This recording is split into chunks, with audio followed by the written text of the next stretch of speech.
Hey, Dave from Stuff Outdoor Dads Like, here to talk to you about how to store your roof box. Love roof boxes. Have a whole nother review that's coming up all about this Thule roof box and how much I like it. But this review is about how to store it. Roof boxes are great, but when they need to come off the car, where do you put them? How do you get them up? Thule makes an accessory for this. It's like $300. I don't have that kind of cash. This thing, storeyourboard.com, $40. So it's a nice hoist. It lifts it right up with some ropes. I'm going to show you how it works right now. Let's get into it. All right, so here we go. So here's the key. First thing, back the car in. Try to get as close to the roof box where it is as possible. You could store it right above your car and then lower it down. That'd be easier, but that's going to affect the lighting in the garage. So I like to keep it above here, and then you can see from my wood rack here that there's a little extra support for the roof box. The one key for this is basically you have two ropes here, and one is going to lower this thing down, and then the other is going to kind of hold the lock in place. So I need to kind of alternate back and forth which one's locked and which one's not, and then I'm going to lower it down, and then I'll sort of slide it over, and you'll sort of see how well or annoying this is. If you have a second person, it's definitely easier. It comes with this cleat. I don't know if you can see it up in the frame, but there's a cleat here that basically holds, and then I just secured it to my wood rack here.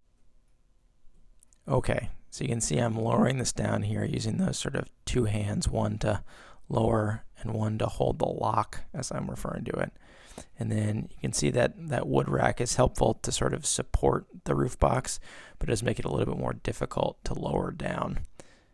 And because the car isn't as far back or as close to the wood rack as it could have been if the bike rack hadn't been on, or if I'd back it in better, this part would have been a little easier. All right, now I've kind of gotten it down. I've got to loosen up those ropes to get it across and on to have enough slack. Now I'm getting the feet of the roof box on there, and then I'm taking off the straps from the hoist, putting it back in place and stowing the rope. All right, there you have it. The Store Your Board Ceiling Roof Box Hoist. $39.99 from storeyourboard.com. You also can get it from Amazon through Store Your Board as well.